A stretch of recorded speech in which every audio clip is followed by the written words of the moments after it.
आज ही Doubtnut app download करें। Doubtnut पर होगा अब आपके सभी मैथ्स, केमिस्ट्री, फिजिक्स और बायोलॉजी डाउट्स का सफाया। बस अपने क्वेश्चन की फोटो खींचो, उसे क्रॉप करो और तुरंत वीडियो सोल्यूशन पाओ। Download now.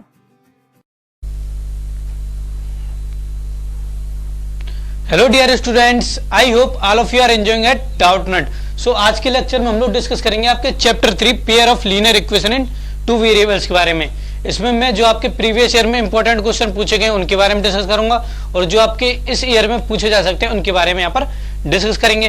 तो यदि आपने अभी तक हमारे चैनल को सब्सक्राइब नहीं किया है तो प्लीज उसको सब्सक्राइब कर लें ताकि आपको लेटेस्ट नोटिफिकेशन मिलते रहें। तो चलिए स्टार्ट करते हैं आपके next lecture pair of linear equation in two variables के बारे में। तो देखिए सबसे पहले इसका मतलब समझते हैं। यहाँ पे दिया गया हमें लीनियर इक्वेशन। अब पिछले लेक्चर में आपने पढ़ा है लीनियर वेरिएबल के बारे में, क्या होता था जिसमें वेरिएबल्स की मैक्सिमम पावर क्या होती थी, 1 होती थी, वो हमारा लीनियर वेरिएबल होता था। यहाँ पर भी हमारी जो वेरिएबल होंगे उनकी मैक्सिमम पावर क्या होगी, 1 होगी ओनली। और यहाँ पे देखिए ये क्या लिख रखा है, 2 वेरिएबल, यानी कि यहाँ पर हमारे 2 वेरिएबल होंगे। प्रीवियस क्लास में आपने 1 वेरिएबल के बारे में पढ़ा है, लीनियर इक्वेशन 1 वेरिएबल के बारे में। वहां पर आप या तो एक्स ले लेते थे या फिर बाई लेते थे। यहाँ पर हम दोनों को लेंगे, एक्स को भी लेंगे और बाई को भी लेंगे, क्योंकि 2 वेरिएबल्स के बारे में। तो एक जनरल इक्वेशन यदि मैं लिखूं तो जनरल इक्वेशन क्या हो जाएगी, लीनियर इक्वेशन इन 2 वेरिएबल की, वो हो जाएगी हमारी ax plus B by plus C equal to 0।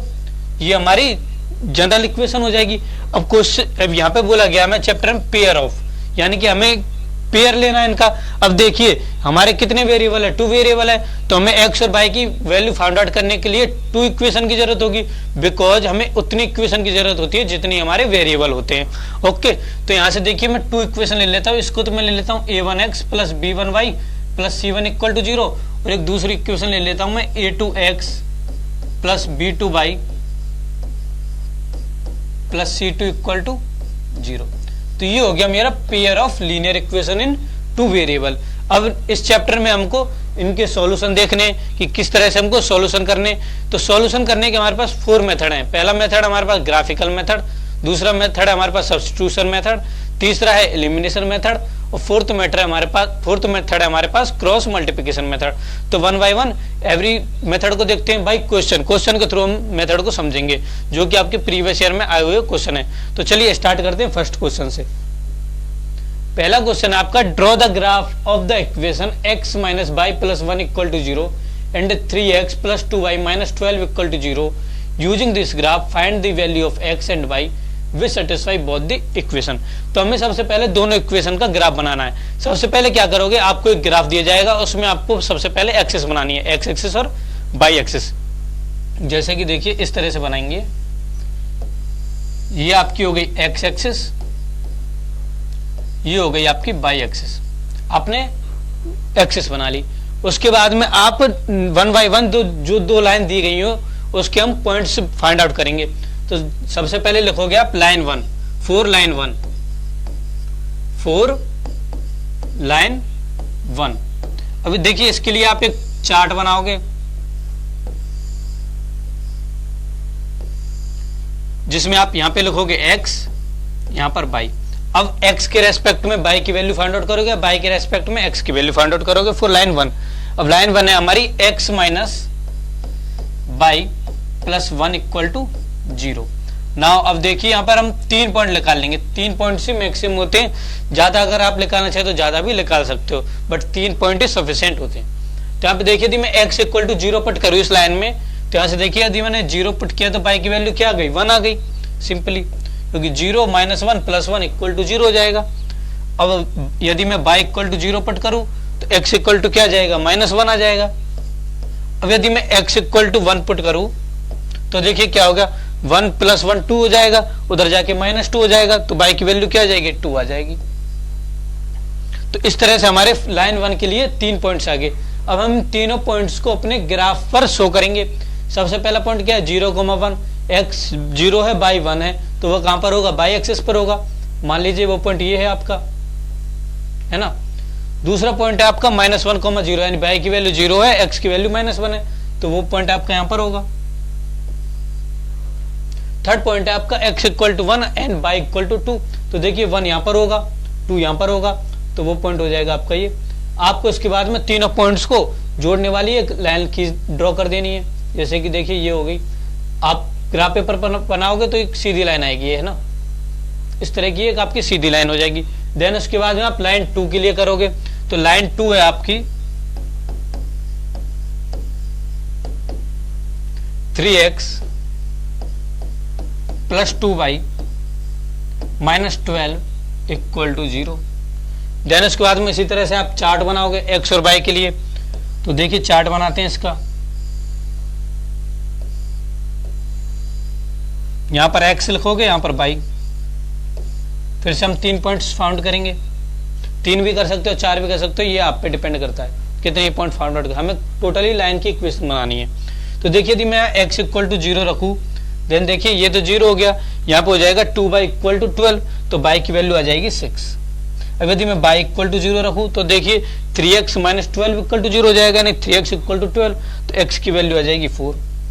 ना यदि मैं x इक्वल टू 1 रखूं, तो देखिए x की वैल्यू मैंने 1 रख दी, तो ये देखिए ये हो जाएगा 3 माइनस 12, यानी कि ये हो जाएगा -9, उधर जाएगा +9 हो जाएगा, तो 2y इक्वल टू 9, तो y इक्वल टू 9/2 हो जाएगा। इसकी जगह पर मैं x इक्वल टू 2 रख देता हूं, वो ज्यादा सही रहेगा।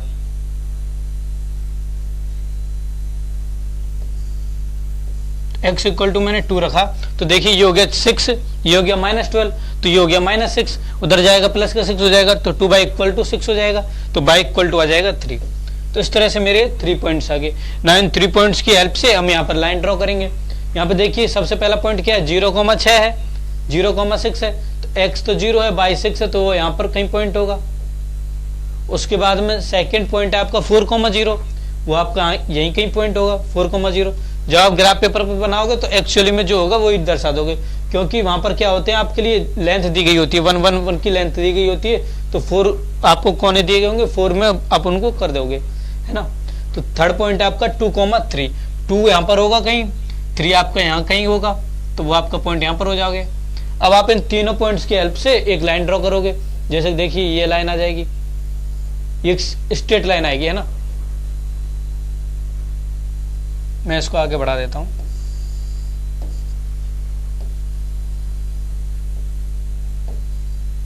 इस तरह से आपकी एक स्ट्रेट लाइन आएगी। अब ये दोनों लाइन एक दूसरे को कहीं पर कट करेंगी, मान लीजिए ये पॉइंट पर कट की, तो जो ये पॉइंट होगा ना वही आपका x और y की वैल्यू होगी। आपको पहले क्वेश्चन क्या बोला था, ग्राफ बनाना था दोनों को आपने ग्राफ बना दिया। देन इस ग्राफ की हेल्प से आपको x और y की वैल्यू फाइंड आउट करनी थी। अब ग्राफ की हेल्प से आप कैसे फाइंड आउट करोगे, आप क्या करोगे, जहां पर भी कट करोगी उस पॉइंट से आप x और y एक्सिस दोनों पर एक परपेंडिकुलर ड्रॉ करोगे। देन उसके बाद में जहां पर वो x एक्सिस को मीट करेगा वो तो आपका x कोऑर्डिनेट हो जाएगा, और जहां पर वो y एक्सिस को मीट करेगा वो y की वैल्यू हो जाएगी। तो इस तरह से आप x और y की वैल्यू फाइंड आउट कर सकते हो। नीचे कमेंट में लिख के बताइएगा कि आपकी x और y की वैल्यू क्या आई है जब आपने ग्राफ से ड्रॉ किया है। ओके, तो चलते हैं नेक्स्ट क्वेश्चन पे, वहीं मैं आपको बताऊंगा कि क्या आपका आंसर सही है या रॉन्ग है। अब चलते हैं नेक्स्ट क्वेश्चन पे।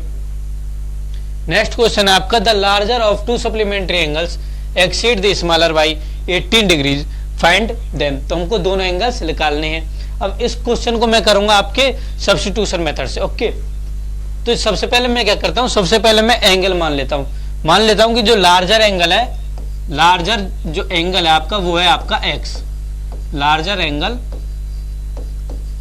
x है, लेट, और जो आपका स्मॉलर एंगल है वो है आपका y, स्मॉलर एंगल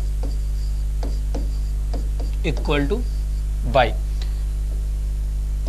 देन देखिए क्वेश्चन में क्या बोला गया, क्वेश्चन में से बोला गया सप्लीमेंट्री एंगल्स, यानी कि जो दोनों का सम होगा वो हमारा 180 के इक्वल होगा। सप्लीमेंट्री एंगल क्या होते हैं, सप्लीमेंट्री एंगल होते हैं जो दोनों एंगल्स का जो सम होता है वो 180 के इक्वल टू होता है। या प्रीवियस क्लास में पढ़ भी चुके होगा। तो यहां से देखिए ये हो जाएगा x plus y equal to 180 degree. Then यहां से यदि मैं x की वैल्यू निकालू तो x इक्वल टू हो जाएगा 180 माइनस y। इसे मैं इक्वेशन 1 दे देता हूं। नाउ अब देखिए आगे क्या बोला गया, आगे बोला गया है कि जो लार्जर एंगल है वो स्मॉलर एंगल से 18 डिग्री क्या है, एक्सीड यानी कि ज्यादा है। तो इसका मतलब लार्जर एंगल क्या था हमारा, x था, तो x जो है वो y से 18 डिग्री ज्यादा है। इसे मैं इक्वेशन 2 दे देता हूं।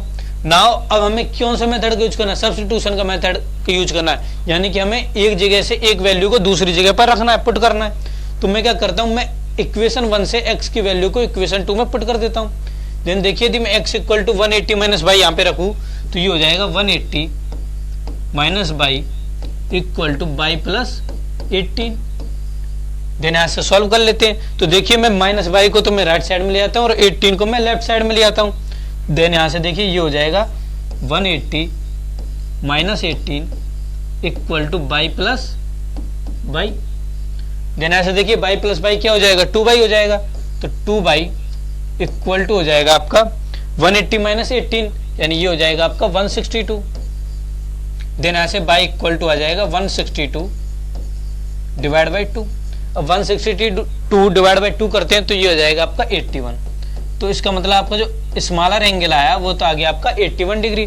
नाउ लार्जर एंगल निकालते हैं। तो larger angle x equal to हो जाएगा, नाउ इस बाई की वैल्यू को मैं इक्वेशन नंबर 1 या 2 किसी भी इक्वेशन में पुट कर देते हैं। तो मैं इक्वेशन नंबर 2 में पुट कर देता हूं। देन देखिए यहां से x इक्वल टू हो जाएगा 81 डिग्री प्लस में 18 डिग्री, तो यहां से ये हो जाएगा आपका 99 डिग्री। इस तरह से आपकी x और y दोनों की वैल्यू आ गई। तो आपका जो लार्जर एंगल होगा वो तो आपका 99 डिग्री हो जाएगा और जो स्मॉलर एंगल होगा वो हो जाएगा 81 डिग्री। आप इस तरह से यहाँ पे लिख दोगे 99 डिग्री और ये हो गया आपका 81 डिग्री। इस तरह से हम इस क्वेश्चन को सॉल्व करेंगे यदि हमारे पेपर में क्वेश्चन आ जाए तो। ओके, नाउ नेक्स्ट क्वेश्चन पे चलते हैं। नेक्स्ट क्वेश्चन हमारा, a fraction becomes 1/3 when true is subtracted from the numerator and it becomes 1/2 when 1 is subtracted from the denominator, then find the fraction। तो इस method को हम वैसे तो हम इसको सब्स्टिट्यूशन से भी कर सकते हैं, बट मैं जो आपका नेक्स्ट मेथड होता है एलिमिनेशन, उसके थ्रू इसको मैं सॉल्व करूंगा। देन देखिए सबसे पहले हम क्या करेंगे, सबसे पहले हम एक फ्रैक्शन मान लेते हैं। So let fraction be x upon y. यहां पर x क्या आपका न्यूमरेटर है और बाई डिनोमिनेटर है। ओके, नाउ अब अकॉर्डिंग टू द क्वेश्चन के अकॉर्डिंग अब हम इंफॉर्मेशन जो भी दी गई है उनसे हम इक्वेशन बनाएंगे। अकॉर्डिंग टू क्वेश्चन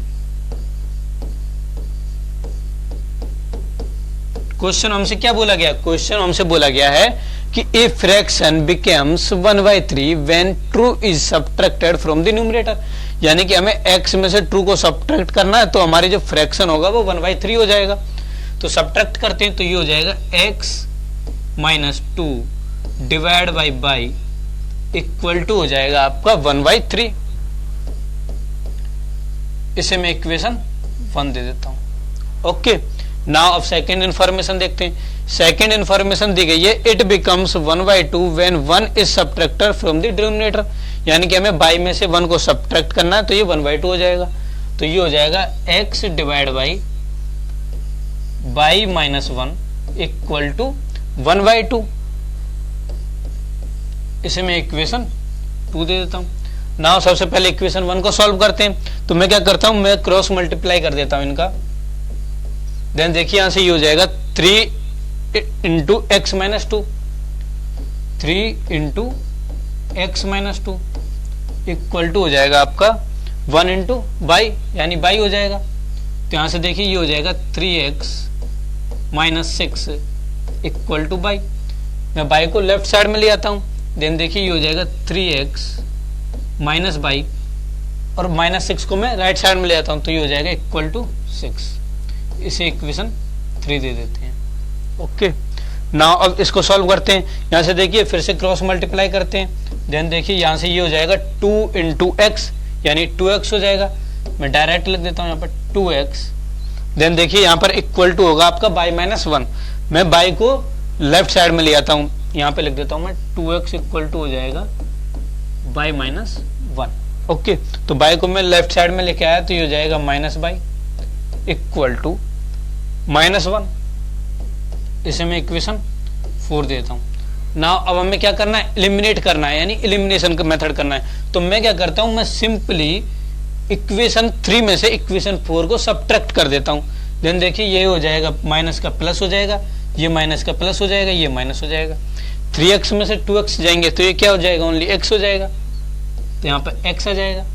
यहाँ पे देखिए माइनस वाई प्लस वाई क्या हो जाएगा, 0 हो जाएगा, तो प्लस 0 इक्वल टू, और आप देखिए यहाँ पर प्लस के 6 है, यहाँ पर प्लस का 1 है, तो क्या हो जाएगा, प्लस का 7 हो जाएगा। तो x की वैल्यू आ गई आपके पास में 7। अब x की वैल्यू को मैं किसी भी इक्वेशन में पुट कर दूंगा, चाहे मैं इक्वेशन 3 में पुट करूं चाहे 4 में पुट करूं, तो मैं इक्वेशन 3 में पुट कर देता हूं x की वैल्यू। तो देखिए ये हो जाएगा 3 × 7 minus y equal to 6। Then देखिए 3 × 7 कितना हो जाएगा, 21 हो जाएगा, तो ये हो जाएगा 21 माइनस बाई इक्वल टू 6। तो बाई इक्वल टू आ जाएगा आपका 21 माइनस 6, तो ये आ गया आपका 15। x की वैल्यू तो आई आपके पास 7 और y की वैल्यू आ गई आपके पास में 15। तो हमारी जो फ्रैक्शन होगा, फ्रैक्शन क्या हो जाएगा, फ्रैक्शन हो जाएगा, क्योंकि हमें निकालना क्या था, फ्रैक्शन निकालना था, तो फ्रैक्शन हो जाएगा हमारा x/y यानी कि 7/15। ये हमारा फ्रैक्शन आ गया, इस क्वेश्चन का आंसर भी आ गया। अब हम एक बार इसको क्रॉस चेक भी कर लेंगे। क्रॉस चेक करने के लिए जो भी हमें इन्फॉर्मेशन दी गई है उसके अकॉर्डिंग हम चेक कर लेते हैं। तो देखिए सबसे पहले बोला गया है न्यूमरेटर में से 2 सब्ट्रैक्ट करना है। तो देखिए 7 में से यदि मैं 2 सब्ट्रैक्ट करूं तो ये हो जाएगा 5 डिवाइड बाय 15। तो 5 डिवाइड बाय 15 ये कितना हो जाएगा, 1/3। करेक्ट हो गया। सेकंड में चेक करते हैं, ये हो जाएगा 7, डिनोमिनेटर में हो जाएगा 15 - 1 यानी 14। 7/14 कितना हो जाएगा, 1/2। 1/2 ही था, तो इसका मतलब जो हमारा आंसर आया वो क्या है, करेक्ट है। तो this is the solution of this question. तो इस तरह से आप एलिमिनेशन मेथड का यूज करके लीनियर इक्वेशन को सॉल्व कर सकते हो। नाउ अब नेक्स्ट बढ़ते हैं आपके नेक्स्ट मेथड की तरफ। नेक्स्ट मेथड है आपका क्रॉस मल्टीप्लिकेशन मेथड। अब इस क्वेश्चन को देखिए, क्वेश्चन के थ्रू हम इस मेथड को समझेंगे। तो क्वेश्चन में बोला गया solve the following pair of linear equation by the substitution and cross multiplication method. तो ये यहाँ पर एक लीनियर इक्वेशन के हमें पेयर दिए गए। यहाँ पर बोला गया कि इसको सब्स्टिट्यूशन मेथड से भी सॉल्व करना है और क्रॉस मल्टीप्लिकेशन मेथड से भी सॉल्व करना है। तो मैं यहाँ पर क्रॉस मल्टीप्लिकेशन मेथड से सॉल्व करूंगा, आप इसको सब्स्टिट्यूशन मेथड से सॉल्व करके देखना और तब देखना कि दोनों के आंसर सेम मैच हो रहे हैं या नहीं हो रहे। दोनों के आंसर सेम मैच ही होंगे। ओके, यदि नहीं हो रहे हैं तो इसका मतलब कहीं पर हमने मिस्टेक की है। अब सबसे पहले जानते हैं क्रॉस मल्टीप्लिकेशन मेथड होता क्या है। तो देखिए इसको समझने के लिए मैं यहाँ पर आपके लिए 3 लाइन बना देता हूँ, जिससे आपको ज्यादा आसानी होगी जो आपका फॉर्मूला होता है क्रॉस मल्टीप्लिकेशन का उसको याद करने में। तो हमारे वेरिएबल होते हैं, एक होता है x और एक होता है y और एक होता है हमारा कांस्टेंट, उसको मैं ले लेता हूँ 1। देन उसके बाद में देखिए x का कोफिशिएंट क्या होता है, ये होते हैं हमारे a1x और सेकंड में होता है हमारा a2x और y का कोफिशिएंट क्या होता है, ये होता है हमारा b1y और यहाँ पर होता है b2y और ये होता है c1 और ये होता है c2। तो ये हमारे पेयर ऑफ लीनियर इक्वेशन होते हैं। नाउ अब x का कोफिशिएंट देखिए, x का कोफिशिएंट हमारा a1 और a2, तो इसको हम लिख देते हैं यहाँ पर a1 और a2। y के कोफिशिएंट है b1 और b2, तो इनको मैं लिख देता हूँ यहाँ पर b1 और b2। कांस्टेंट के कोफिशिएंट क्या है हमारे पास, c1 और c2, तो यहाँ पे लिख दिया मैंने c1 और यहाँ पे लिख दिया मैंने c2। नाउ अब हमें चाहिए सबसे पहले x, तो x चाहिए तो हम उसके लिए क्या करेंगे, उसके लिए जो यहाँ पर देखिए इससे आगे चलना है हमको। x चाहिए तो x के आगे गए, x के आगे क्या है हमारे पास, ये केवल ये आया। यहाँ पे देखना इस जो सेकंड ये रो है, ये 2 रो जो है उनमें देखना है हमको। तो ये केवल यहाँ पर x के आगे ये आया, x के पीछे वाली चीजों को हम छोड़ देंगे, तो केवल ये चीज आई ना। अब देखिए जस्ट पीछे वाली चीजें छोड़नी है हमें। अब हमें यहाँ पर क्रॉस मल्टीप्लाई कर देना है, तो यानी कि b1 का c2 से मल्टीप्लाई कर देना है और b2 का हमको c1 से मल्टीप्लाई कर देना है।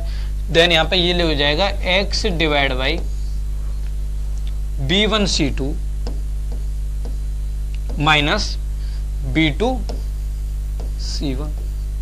अब ये आपका इक्वल टू हो जाएगा y डिवाइड बाई, अब यहाँ पे देखिए ये तो था x के लिए, अब y के लिए चलते हैं।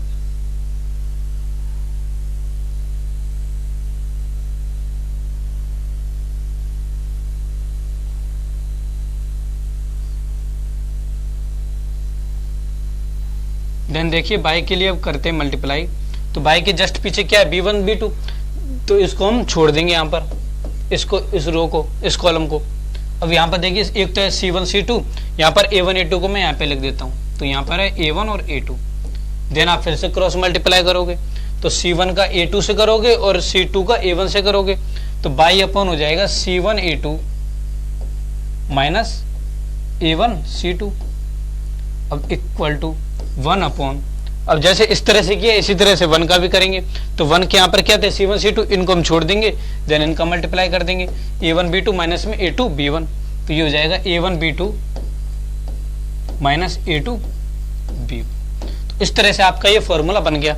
Now A1 B1 C1 A2 B2 C2 की वैल्यू हम यहाँ पर रख देंगे और हमारी वैल्यू निकल जाएगी। जैसे कि क्वेश्चन में देखो तो क्वेश्चन में A1 की वैल्यू क्या है, A1 इक्वल टू है 8, A2 इक्वल टू है हमारा 3, B1 इक्वल टू है 5, B2 इक्वल टू है 2, C1 की वैल्यू क्या है -9 और C2 की इक्वल टू है -4। देन अब इसको सॉल्व करते हैं।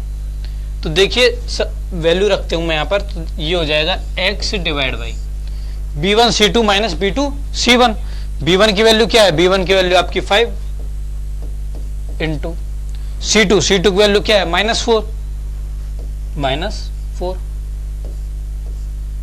माइनस B2 C1, तो माइनस B2 की वैल्यू क्या है, B2 की वैल्यू आपकी 2, तो 2 इंटू C1 की वैल्यू क्या है आपकी -9।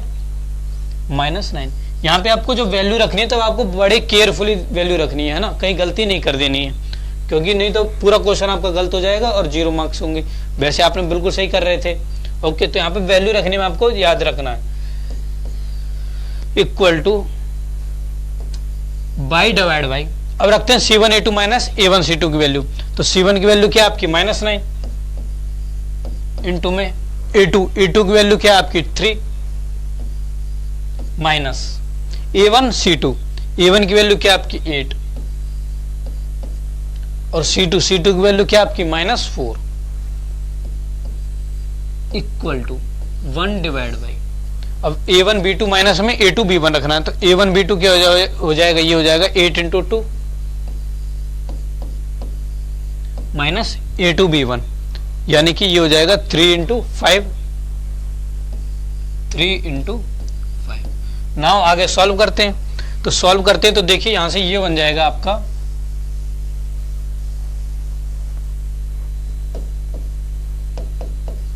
x डिवाइड बाई, यहां पे देखिए 5 इंटू -4 क्या हो जाएगा, -20 हो जाएगा, तो ये हो जाएगा आपका -20। देन इसके बाद में देखिए ये हो जाएगा -2 इंटू -9, ये हो जाएगा आपका प्लस में 18, तो यहाँ पे प्लस 18 कर देते हैं, इक्वल टू यहाँ देखिए बाई डिवाइड बाई, यहाँ पे देखिए -9 इंटू 3 कितना हो जाएगा, -27 हो जाएगा, तो ये हो गया आपका -27।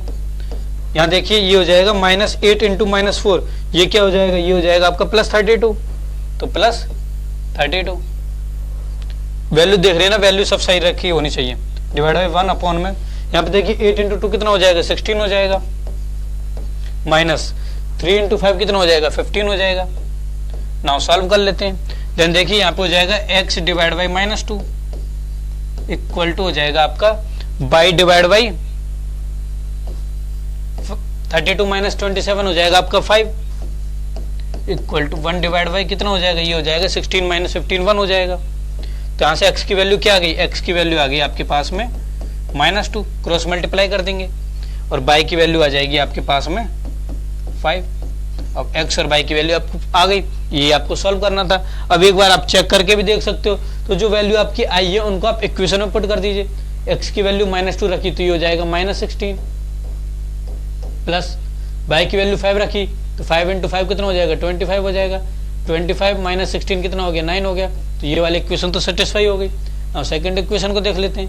तो x इक्वल टू -2 रखा तो ये हो गया -6, प्लस 2 इंटू 5 कितना हो जाएगा, 10 हो जाएगा। 10 माइनस 6 कितना हो गया, 4 आ गया। तो इसका मतलब हमारा जो आंसर है वो क्या है, करेक्ट है। इस तरह से आप क्रॉस चेक भी कर सकते हो अपने आंसर को, यदि आपके पास थोड़ा टाइम है तो। ज़्यादा टाइम नहीं लगता, केवल 20-30 सेकंड लगेंगे इसको चेक करने में। तो मेरी एडवाइस है कि आप चेक जरूर कर लें, ताकि आपको पता लग जाए कि आपने जो क्वेश्चन सॉल्व किया वो सही है या रॉन्ग है। ओके, तो इस तरह से आपको क्रॉस मल्टीप्लिकेशन मेथड का यूज करना है। जिस तरह से मैंने आपको बताया उस तरह से आपको याद रख लेना है, जिससे कि आप भूलोगे नहीं। अगर आप डायरेक्ट फॉर्मूले रटने पे लग जाओगे तो आप क्या होगा, एग्जाम में फॉर्मूले को भूल जाओगे। तो इस तरह से जैसे मैंने बताया था कि आप इस तरह से फॉर्मूला को याद रख लेना। ओके, ये क्या है, एक इंपॉर्टेंट क्वेश्चन है, मे बी इस ईयर पूछा जा सकता है, तो इसको इंपॉर्टेंट मार्क कर लेना। ओके, नाउ नेक्स्ट क्वेश्चन पे चलते हैं। नेक्स्ट क्वेश्चन जो है वो भी आपका इसी से रिलेटेड है, इसकी एक एप्लीकेशन है क्रॉस मल्टीप्लिकेशन मेथड की। यहाँ पे देखिए, यहाँ पर हमें बताना है कि जो हमारा सिस्टम होगा वो कैसा होगा, कंसिस्टेंट होगा, इनकंसिस्टेंट होगा, और कैसे सॉल्यूशन होंगे, यानी इनफाइनाइटली सॉल्यूशन होंगे या यूनिक सॉल्यूशन होगा या कोई भी सॉल्यूशन नहीं होगा हमारा लीनियर इक्वेशन का। तो देखिए, इसके लिए हमारे पास ये इन्फॉर्मेशन दी गई है, बुक में भी दी गई है आपको कि व्हेन a1 अपॉन में a2 not equal to b1 upon में b2, तो उसका यूनिक सॉल्यूशन होता है। और यदि a1 अपॉन में a2 इक्वल टू हो b1 अपॉन b2 के और इक्वल टू हो c1 अपॉन c2 के, तो हमारे इनफाइनाइटली मेनी सॉल्यूशन होते हैं। और यदि a1 अपॉन में a2 equal to b1 upon b2 but not equal to c1 upon में c2 हो, तो उसका कोई भी सॉल्यूशन नहीं होता है। तो ये हमारी तीन इन्फॉर्मेशन होती है, हमें तीनों याद रखनी। अब बाई चांस आप भूल जाएं, इनको याद नहीं रख पाए, तो आप क्या करोगे, आप क्वेश्चन तो आपको सॉल्व करना है, आप क्या करोगे, जो भी आपको क्वेश्चन में इंफॉर्मेशन दी गई है उसके रिगार्डिंग आप कोई भी इक्वेशन एज्यूम कर लोगे। जैसे कि मुझे पहले में दिया गया a1 upon a2 not equal to b1 upon b2, तो मैं क्या करता हूँ, मैं एक इक्वेशन मान लेता हूँ, जैसे कि मैंने ले ली 2x plus 3y equal to 6, ये मैंने पहले इक्वेशन मान ली। अब यहाँ पे बोला है a1 upon a2 not equal to b1 upon b2, a2 को मैं ले लेता हूँ 4x। अब यहाँ पे देखिए, मैंने 2 का मल्टीप्लाई किया, तो यहाँ पर 2 का मल्टीप्लाई मुझे नहीं करना है क्योंकि नॉट इक्वल टू का साइन है, तो यहाँ पे मैं लिख दूंगा प्लस 5 इक्वल टू, यहाँ पे तो कुछ भी लिखो, चाहे 10 लिख दो, कुछ भी लिखो, 12 लिखो, कुछ भी लिखो, है ना। उसके बाद में अब हम इन दोनों इक्वेशन को सॉल्व कर लेंगे। जब हम इन दोनों इक्वेशन को सॉल्व कर देंगे तो जो आंसर आएगा उससे हमें पता लग जाएगा कि इसका यूनिक सॉल्यूशन है या इनफाइनाइटली सॉल्यूशन है। तो हम इस तरह से भी चेक कर सकते हैं। ओके, बट इसमें थोड़ा टाइम लगता है, तो ज्यादा पॉसिबल हो सके तो आप इनको केवल याद रख लेना। याद किस तरह से करना है वो मैं आपको बताता हूँ। तीनों इक्वल है, इनफाइनाइटली सॉल्यूशन। स्टार्टिंग के दोनों इक्वल हैं बट तीसरा इक्वल नहीं है, कोई सॉल्यूशन नहीं है। स्टार्टिंग के दोनों ही इक्वल नहीं है, इसका मतलब है यूनिक सॉल्यूशन। इस तरह से आप याद रख सकते हो। तीनों इक्वल, इनफाइनाइटली, आगे के दो पे डिपेंड रहेंगे, हम तीसरा छोड़ देंगे। यदि ये इक्वल टू है तब तो हमारा नो सॉल्यूशन हो जाएंगे, और यदि नॉट इक्वल टू है तो हमारा यूनिक सॉल्यूशन हो जाएगा। इस तरह से आप इसको याद रख सकते हो। अब क्वेश्चन को देखते हैं। क्वेश्चन हमने से बोला गया, find c if the system of the equation cx plus 3y plus 3 minus c equal to 0 and 12x plus cy minus c equal to 0 has infinitely many solution. अब क्वेश्चन क्या बोला गया, इनफाइनाइटली मेनी सॉल्यूशन है। इसका मतलब है हमारा a1 upon में a2 इक्वल टू होना चाहिए b1 upon b2 equal to होना चाहिए c1 अपॉन c2 के। ना क्वेश्चन में जो भी इंफॉर्मेशन दी गई है उनको रख देते हैं। a1 की वैल्यू क्या दी गई है, a1 की वैल्यू दी गई है हमें c, तो c डिवाइड बाई a2 की वैल्यू क्या दी गई, a2 की वैल्यू 12 दी गई है, तो c divide by 12 equal to b1 की वैल्यू क्या दी गई है, 3 दी गई है, तो 3 डिवाइड बाई b2 की वैल्यू दी गई है हमें c, तो c इक्वल टू c1 की वैल्यू दी गई है हमें 3 माइनस c, तो ये हो जाएगा 3 minus c divide by c2 की वैल्यू दी गई है हमें माइनस c, तो ये माइनस c हो गया। नाउ सॉल्व करते हैं। सबसे पहले मैं इसको ले लेता हूँ, देन देखिए c/12 इक्वल टू 3/c है, मैं क्रॉस मल्टीप्लाई कर देता हूँ। देन देखिए c इंटू सी क्या हो जाएगा, ये हो जाएगा आपका c स्क्वायर, तो c स्क्वायर हो जाएगा आपका 36 के इक्वल टू। तो यहाँ से c की वैल्यू क्या आ गई, प्लस माइनस 6, यानी कि एक तो होगी 6 और एक होगी -6। ना दोनों को इस वाली जो इक्वेशन है इसमें रख देते हैं। तो देखिए यदि मैं प्लस का 6 रखता हूं तो ये हो जाएगा 3 डिवाइड बाई 6 इक्वल टू, सी की जगह मैंने 6 रखा है तो यहाँ हो जाएगा 3 माइनस 6 डिवाइड बाई -6। देन देखिए 3/6 तो क्या हो जाएगा, ये तो हो जाएगा आपका 1/2। अब राइट साइड में देखते हैं 3 माइनस 6 ये हो जाएगा आपका -3 डिवाइड बाई -6, माइनस से माइनस कैंसिल हो गया, 3 से 6 तो 1/2। इसका मतलब c इक्वल टू 6 इस इक्वेशन को सेटिस्फाई कर रहा है। अब c इक्वल टू -6 भी चेक कर लेते हैं, क्या पता c की 2 वैल्यूज पॉसिबल हो। तो c इक्वल टू -6 रखते हैं तो देखिए ये हो जाएगा -6 डिवाइड बाई 12 इक्वल टू, यहाँ पे हो जाएगा 3 डिवाइड बाई -6। सॉरी ये तो हमने सॉल्व किया था, तो इस वाले में तो नहीं रखना था, हमें तो इस वाले में रखना था। तो देखिए यहाँ पे रखेंगे हम 3 divide by -6 equal to 3 minus -6, तो ये हो जाएगा 3 + 6 divide by -c, minus minus of 6, तो ये हो जाएगा प्लस का 6। देन देखिए 3 डिवाइड बाय माइनस, यहीं से देख लीजिए यहाँ पर माइनस आ रहा है, वहां पर प्लस है, तो इसका मतलब ये इक्वेशन को सेटिस्फाई नहीं करेगा।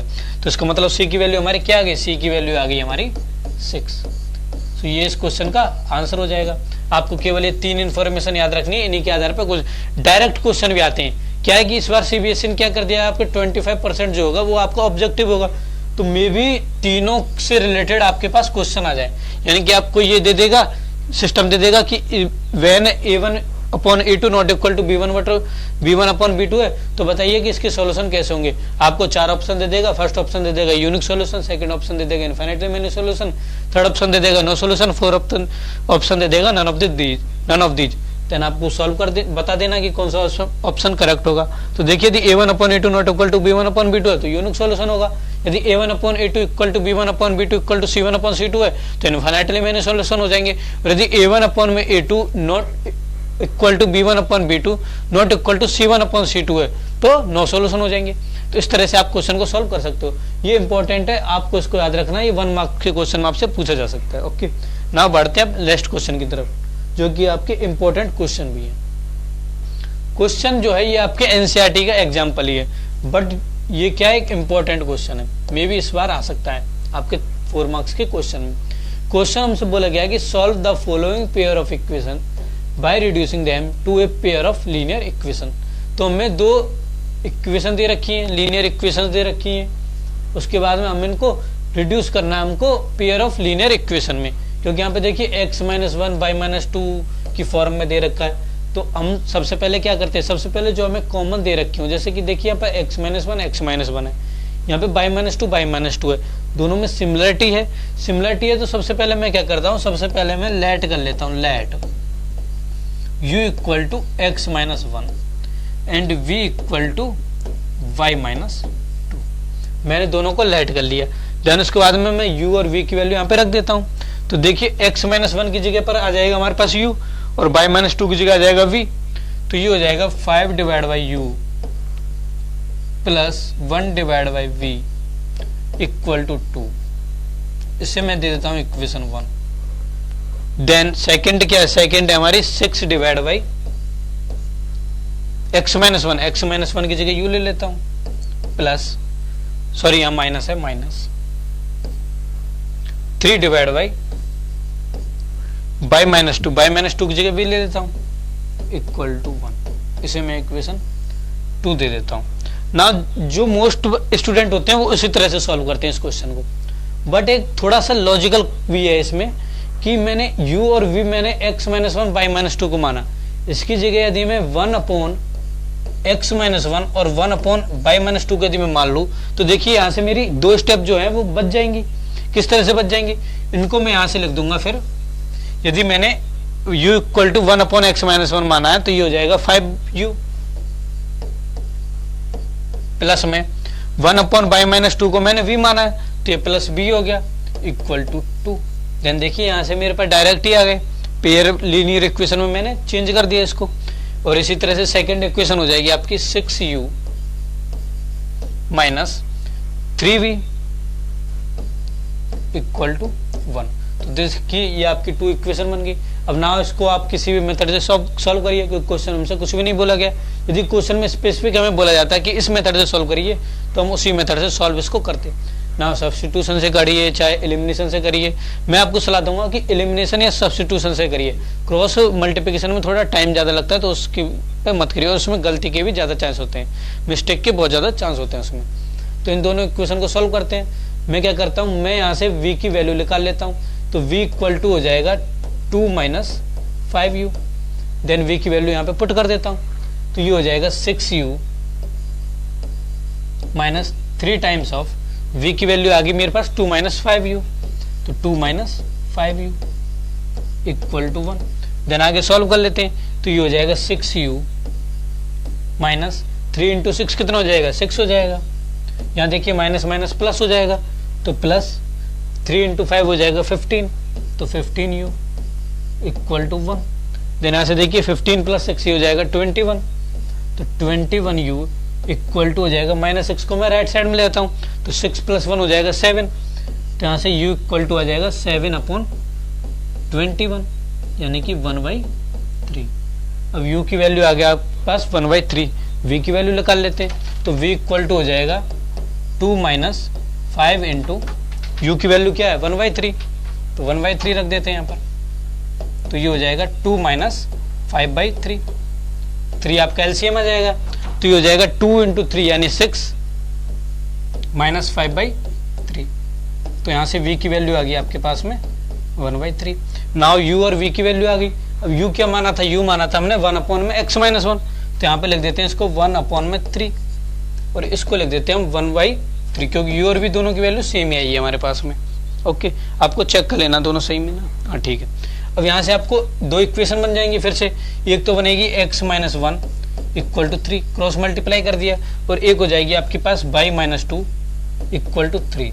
ना यहाँ से x इक्वल टू क्या आ गया, x इक्वल टू आ गया आपके पास में 3 + 1 4, और y इक्वल टू आ गया आपके पास में 3 + 2 यानी कि 5।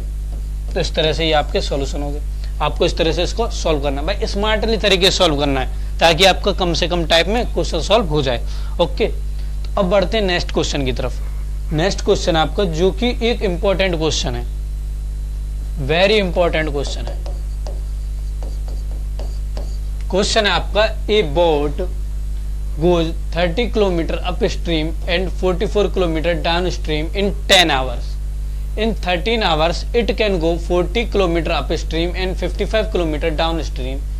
Determine the speed of the stream and that of the boat in still water. तो आपको यहाँ पे दो चीज याद रखनी है कि जो डाउन स्ट्रीम होता है उसमें आपकी जो वेलोसिटी होती है वो आपकी ऐड होती है बोट की और स्ट्रीम की, और जब अप स्ट्रीम में होती है जब बोट, तो अब आपकी जो बोट की स्पीड है और स्ट्रीम की स्पीड है वो सबट्रैक्ट होती है। ये चीजें आपको याद रखनी है। इसी तरह से ट्रेन में भी है, यदि ट्रेन एक ही डायरेक्शन में चल रही हो तब तो उनकी जो स्पीड होती है वो सबट्रैक्ट होती है, और यदि अपोजिट डायरेक्शन में चल रही हो तो उनकी स्पीड ऐड होती है। ओके, तो ये चीज आपको याद रखनी है। अब क्वेश्चन में चलते हैं। सबसे पहले हम क्या करते हैं, सबसे पहले हम बोट की स्पीड को लेट कर लेते हैं। तो let speed of boat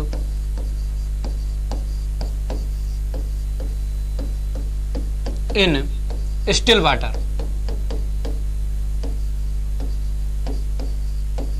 be x km/h। And इसी तरह से हम क्या करते हैं, अब स्पीड ऑफ द स्ट्रीम भी एज्यूम कर लेते हैं। तो स्पीड ऑफ स्ट्रीम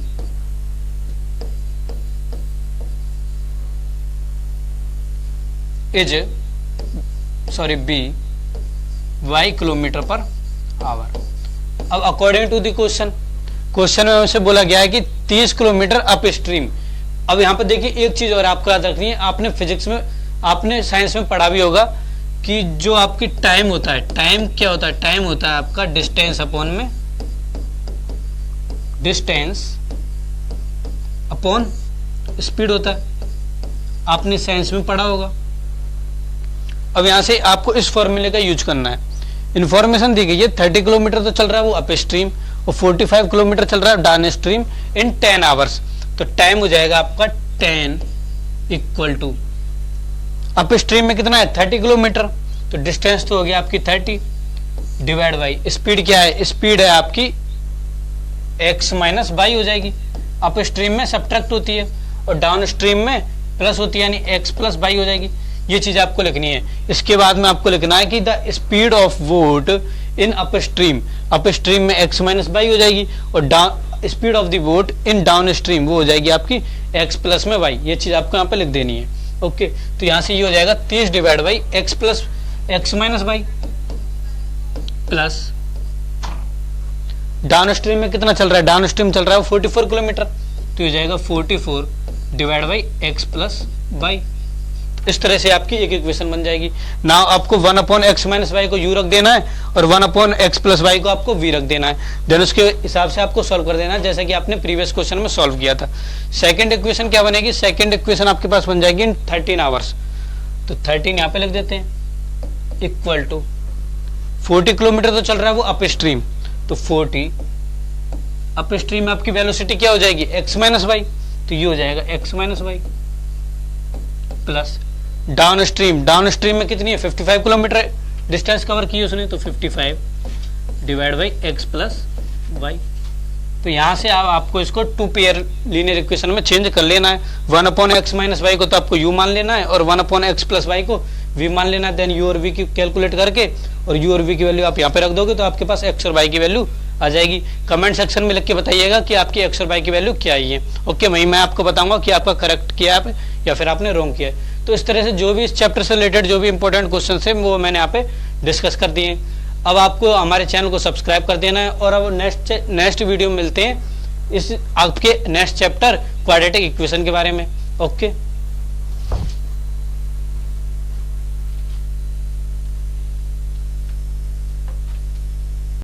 क्लास 6 से 12 से लेके नीट, IIT, JEE मेंस और एडवांस के लेवल तक 10 मिलियन से ज्यादा स्टूडेंट्स का भरोसा। आज ही डाउनलोड करें डाउटनेट ऐप या व्हाट्सएप कीजिए अपने डाउट्स 8400 400 400 पर।